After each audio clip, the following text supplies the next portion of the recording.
নমস্কার বন্ধুরা, পারিয়ারি স্টোর থেকে স্বাগত।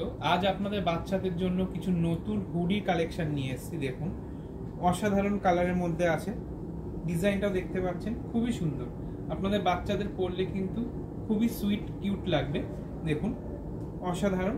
সাইজ কিন্তু আপনি অ্যাভেলেবেল পেয়ে যাচ্ছেন আমাদের কাছে 16 থেকে 26, মানে আপনি পেয়ে যাচ্ছেন 6 মাস থেকে 6 বছর পর্যন্ত কিন্তু বাচ্চাদের জন্য অ্যাভেলেবেল পেয়ে যাচ্ছেন আমাদের কাছে। দেখুন, খুবই সুন্দর। এরকম আরো নতুন নতুন কালেকশন নিতে কিন্তু আমাদের স্টোরে আসতে হবে, যেটা হলো কিন্তু আমাদের স্টোর পারিয়ারি, যেটা আছে হচ্ছে আমাদের New Town City Centre 2 block B 107। তো আপনারা ভিজিট করুন আমাদের স্টোরে। আরো নতুন নতুন কালেকশন, নতুন নতুন আপনি কালেকশন পেতে চলে আসুন আমাদের স্টোরে। তো এটার প্রাইস আছে অনলি 675 এ কিন্তু আপনি অসাধারণ সুন্দর উইন্টার হুডি কিন্তু বাচ্চাদের জন্য পেয়ে যাচ্ছেন। তো দেরি না করে চলে আসুন আমাদের স্টোরে, পারিয়ারি স্টোর। Thank you.